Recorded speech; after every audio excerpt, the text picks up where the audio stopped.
عزیزان علماء لیکي چې د جبريل علیہ السلام نه لوی مقام په ملائک دنیا کې د بل چا نشتا. سلور ملائک مقربین دي، جبريل، عزرائیل، اسرافیل او میکائیل،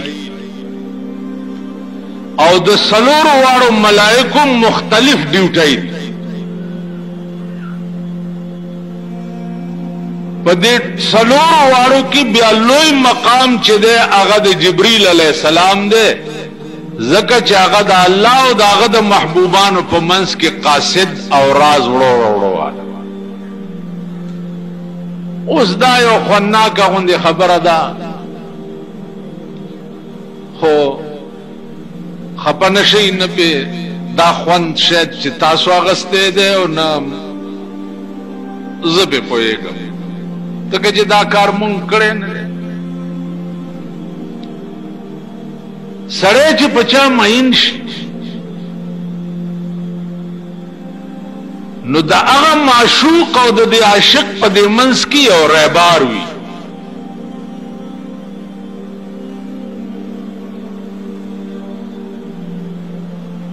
نو د عاشق په زړه کې مینه چې ده هغه د معشوقې نه د رهبار زیاتی، ځکه چې د ده د تمام عشق دارو مدار چې دی نو هغه د رهبار په وجه باندې. رحمان بابا د عشق بادشاہ،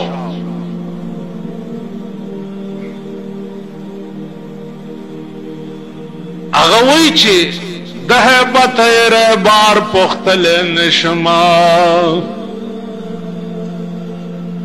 لهیبت رهبار پختل نشما، خدای از د سبای ویلی ویره بارتا. نن زما د محبوب طبیعت چې و غصناک غوندې و،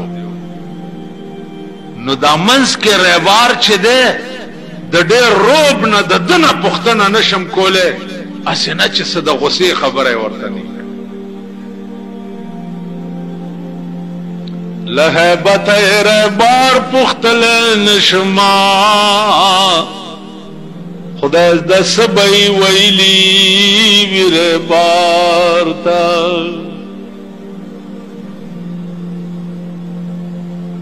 نو رهبار هغه قاصد توای چې کوم د عاشق او د معشوق په منځ کې. نو جبريل علیہ السلام چې دی دا رهبارو، دا الله او دا هغه د محبوبانو په منځ کې.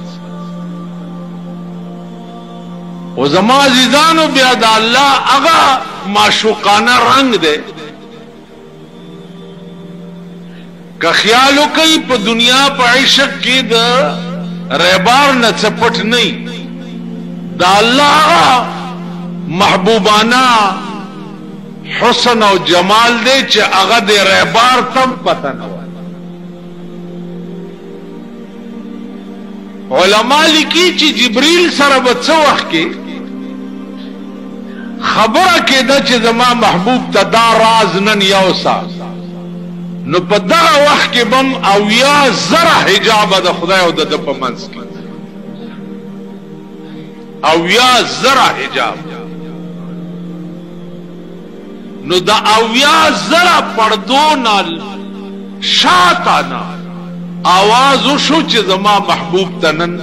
دا آیات یوسا یا دا صورت یوسا یا دا دغه وجه وا چې د معراج په شپه باندې سدرۃ المنتہا نه مخکې رسول الله صلی الله علیه وسلم تلو. نو جبريل ته وی راځه کنه، ویل چې دې ځنه ز مخکې نشم. وی ولی؟ وی زه په عمر کې دې ځنه نیم تلې، کدی ځنه مخکې شم د الله انوار به تجلیات به مې وزر اوسوځي.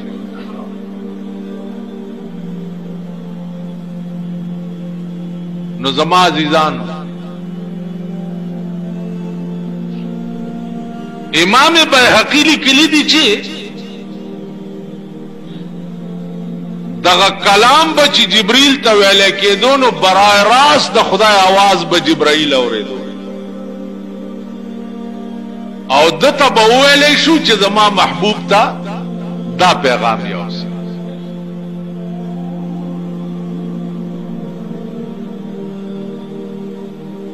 بعض علماء لیکلي دي چې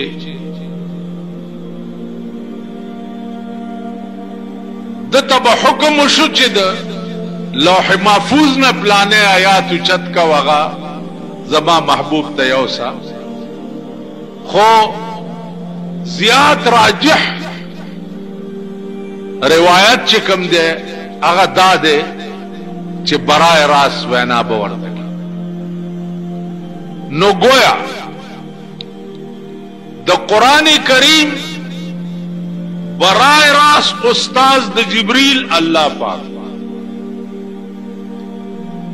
او بیا د رسول الله صلی الله علیه وسلم استاذ د قرآن اغا الله او خو بواسطه د جبریل علیه السلام.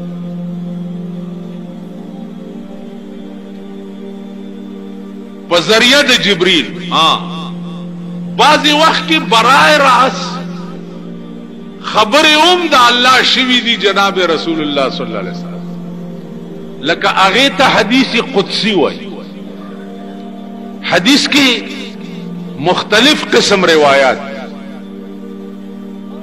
حدیث مرفوع دے، حدیث منسوب دے، حدیث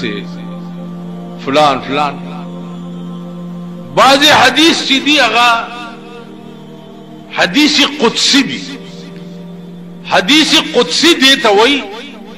چی دا اللہ و دا پیغمبر پا منس کی واسطہ نہیں، د چا په ذریعے ورتنی شي ویلی شي. هغه بیا په درې قسمه دي. یو قسم دا دی چې پیغمبر خوب لیدلی یو په خوب کې الله ورته ویلی.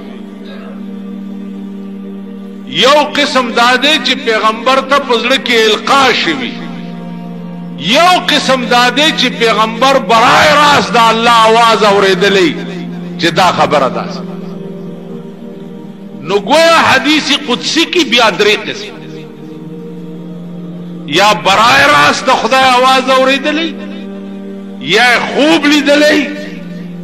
اوس خوب باندې یو اعتراض دی. هغه اعتراض دا دی چې آیا خوب چې دی آپ په باب د دین کې حجت دی او کنه دی؟ خوب دلیل دی او کنه دی؟ عزیزانو دا یاد لرئ چې دا ارچا خوب دلیل نه دی. دا ارچا خوب دلیل، لیکن د پیغمبر خوب چې دی هغه دلیل قطعی دی. داغه وجه دا ده چې د پیغمبر د ارچا خوب دروغ کې دی شي،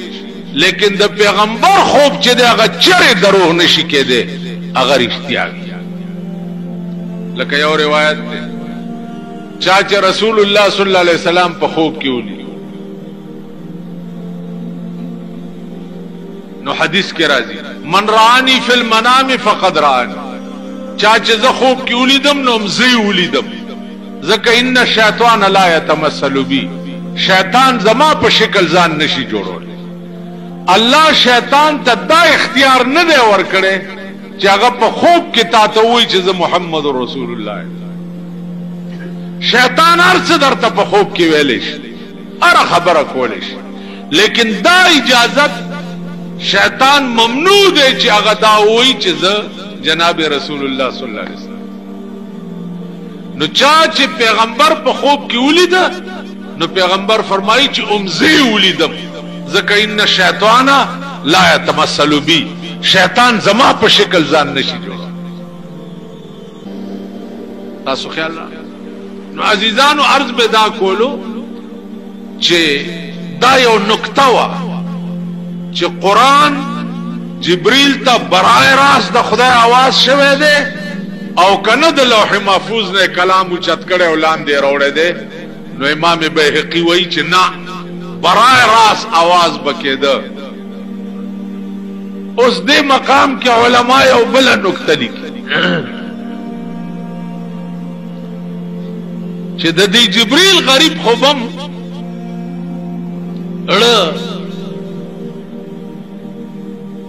ډېر خپاو چې یا الله کله خو یو جلک راته هم خایا کې دې شي د دړکې نظاره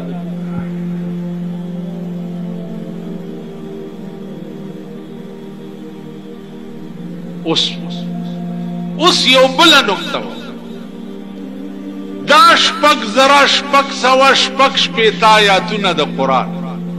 دا په څومره ځله راتلو باندې جبریل راوړي دي څومره ځله علما لیکي چې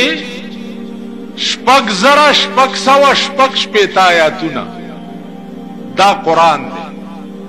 او په 23 کاله کې رسول الله صلی الله علیه وسلم ته سلیری زرا کرتی جبرائیل علیہ السلام راغله سلیری زرا کرت نو جبرائیل په کله کې دا راغلی چې ما خپل محبوب تاسته اخو د اسمانونو کې ځان تم بوتلو نو کله یو جلک خو ماتم علما لیکي چې د عشق دو مقام وي او دا عشق ټکه عزت چې وایم مال خدا سي په دغه غون راځي ځکه چې زمونږ د عمل کې دا عشق ټکه سب په دې آرام توبونو کې مستعمل دا کدا قوم داسې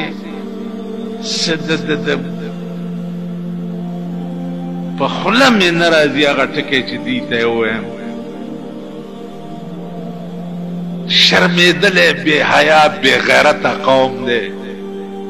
اوس د عشق نامه چې دوی والی نه د دې دماغ د آرامتوب طرف ته لاړ شي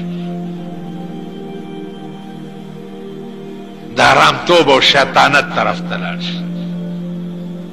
اوس لفظ عشق که تاسو وپېژنئ یو ځل حیران بشئ چې دا عشق لغت معنی څه ده عشق په لغت کې د ونې د جرړو ته وایي د ونې لاندې ځمکه کې چې کومې جرړې دي دې ته عشق نو چا سره مینې تم ځکه عشق وایي چې د دې مینې کوونکي د هر رګ نه د معشوقۍ مینه تاو شي نو مینه بیا داسې اتاو ما غوندې روټي خلاص نه او زمونږ مون سره مینه ده جمعات ته راغلي یو صاحب او چې د جمعات نه وځو حج سره مینه ده لاړو بیت الله شریف ته چې راړو په کراچۍ کې ګیرم کاله کړه او انګریزي سره پرېښو چې حج ته لاړو چې راغی مغزې د انګریزانو بودای په سر ده خدای دې غر کړه سر دې کل کړی نه دی په حج نو هلته د امام شافعي په مذهب عمل کړی ویښته یې لږوندې کینچي کړي تاسو خیال را حج سره مینه د حج نه چراغ اجي صاحب ته جوړ اجي صاحب نه اتی صاحب ته جوړ مینه دې ته وای لکه د ابو هريره مینه و د جناب محمد رسول الله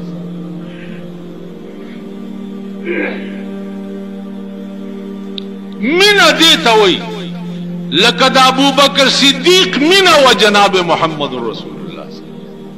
مینه دې ته وای لکه د حضرت عمر مینه و جناب محمد رسول الله مینه دې ته وای لکه د حضرت عثمان مینه و جناب محمد رسول الله مینه دې ته وای لکه د حضرت علی مینه و جناب محمد رسول الله مینه دې دا ابو هريره څنګه مینه وا لس ورځې وشوې چې روټۍ نه دا پړلې لس ورځې نه روټۍ شته نو بس مخامخ ناسته او بس چهره اقدس د جناب رسول الله ته ګوري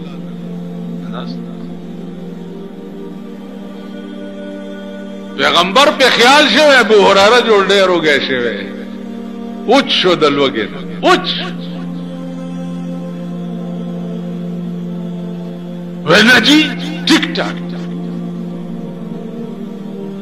نہ سے کیا ہو گئے ورتوی یا رسول اللہ زما دی د خدای په ذات قسم وی که په دنیا د خدای کې مې نه دا هوا شته چې روټۍ مې وخوړی نه مې دا هوا شته چې اوبه مې وڅښلی نه مې دا هوا شته چې چېرته ښې جامې مې واغوستی هوس مې صرف دا دی چې سترګو مې تا ته لیدلی او په زړه مې ستا حدیث لیکلی کېدلی بس دا مې هوس دی چې سترګو مې ستا ملاقات کولی او په زړه مې ستا حدیث لیکلی کېدلی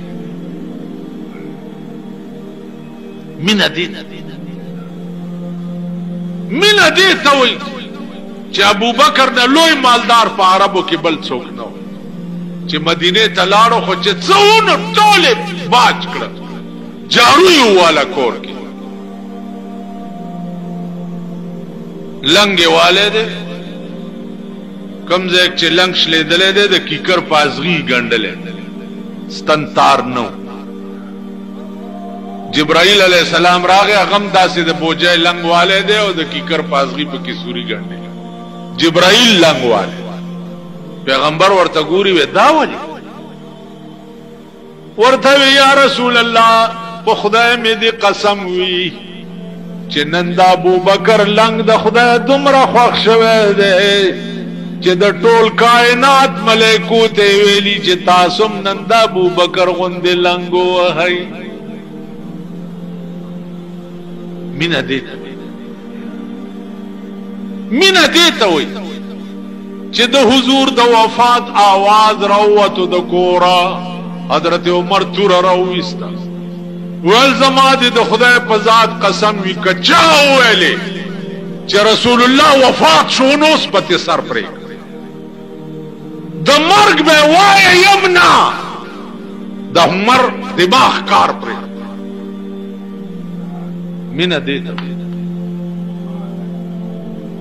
مینه دې ته وایي چې حضرت عثمان رضی الله تعالی عنہ یو صحابی را پیغمبر را لېږلی ما لور و دومت څه پیسې راته پکار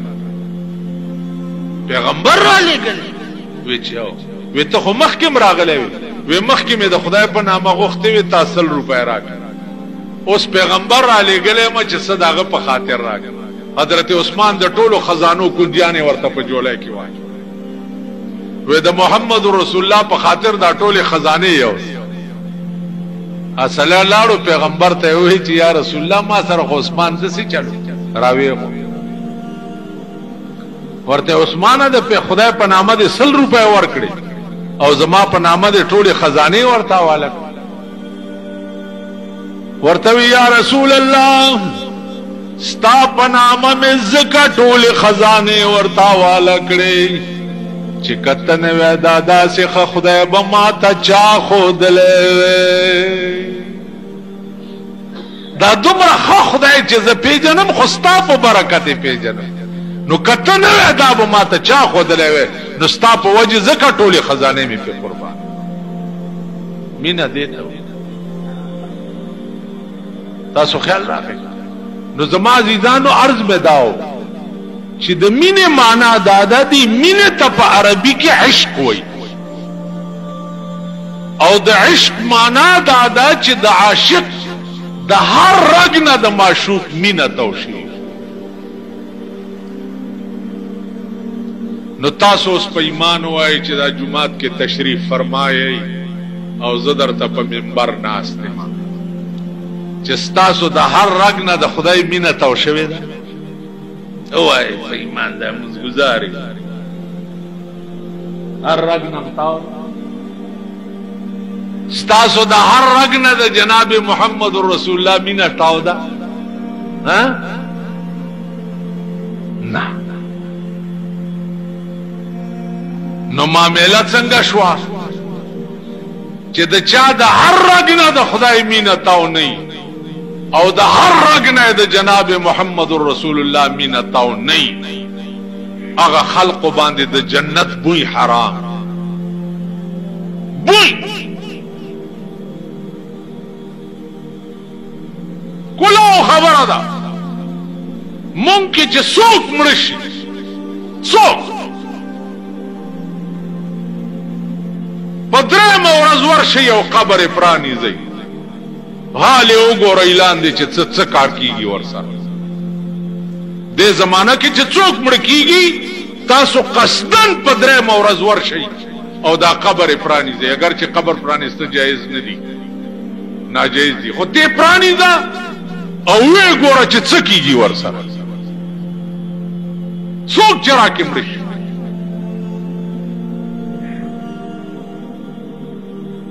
زمون قبرونه د اور تنور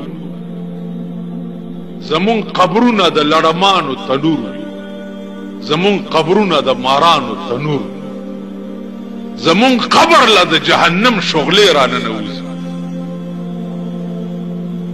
نو د دې قوم د قوم خدای په عظیم قهر گرفتار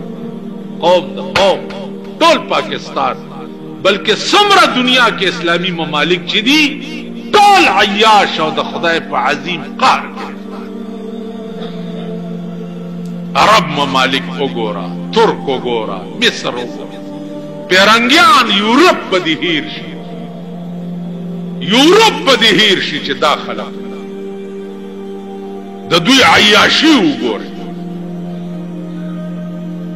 پیرنګیان میمانې به دې هیر شي چې د دوی کرتوتونه وګوره دا درته دا اورېدو نه ویم ما لیدلي زه ورغلی یم ما ښځې او نر بربنډ لیدلي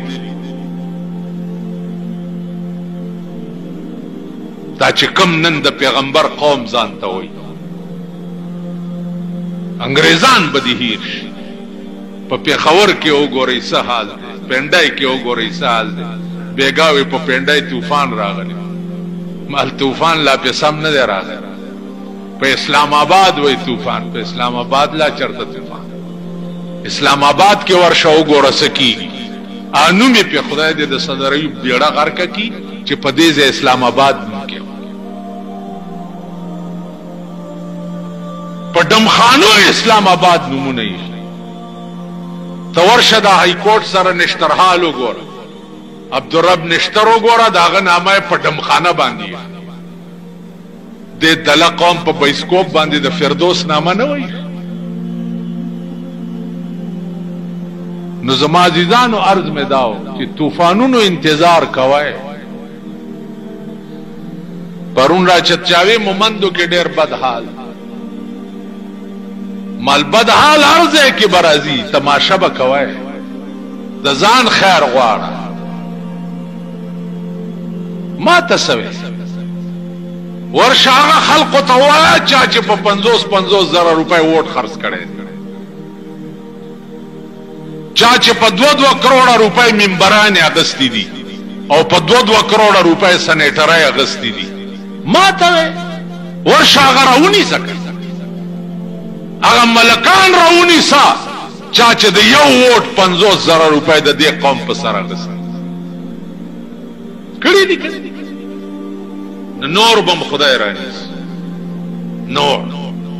تماشې به د ځان کوئ سم چې خوښه ده کوئ سرام توب باندې دا دله قوم صرفه نه کوي سرام توب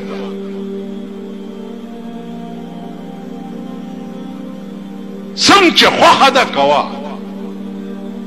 حساب به په لوی لاهور کېږي پته به لګي چې پاتې شو دا چې ته د حکومت صحیح حکومت کم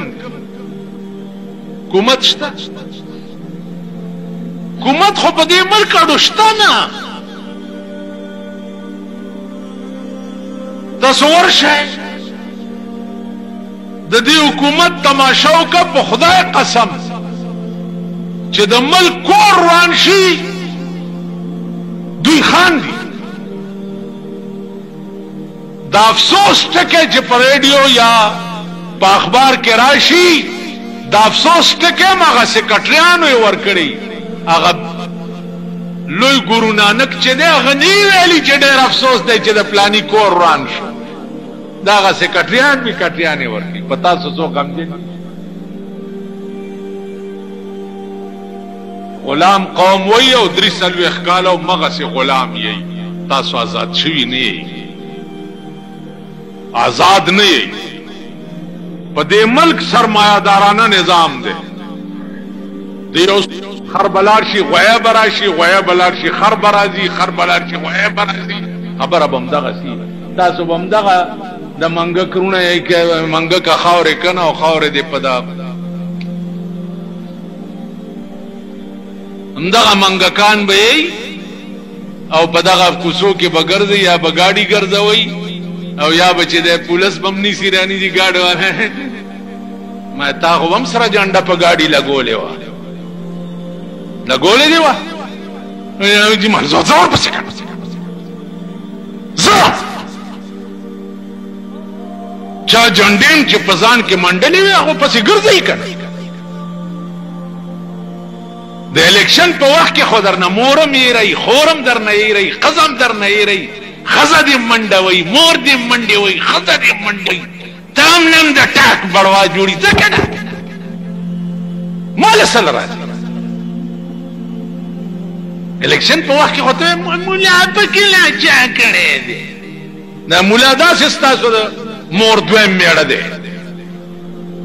مولا درته هغه وخت کې د سړي زوی نه ښکاري اوس رامنډه کې چې پولیس مې چې خدای دې پولیس اټم بم کې چې په دې ملک راوغورځيږي او ټول تباہ سمکار خدای چې چا سره څه کوي حق چې پولیس ته راونی سي کنه او ګناګار نه په بلی ګناه کې خدای رانی ولې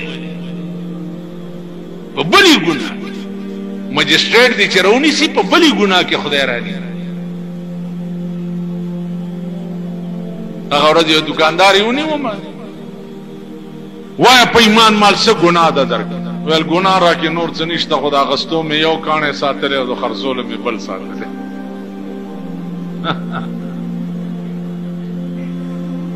دا رامیتوب په دې قوم کې شته که نشته د اغستو یو کاڼی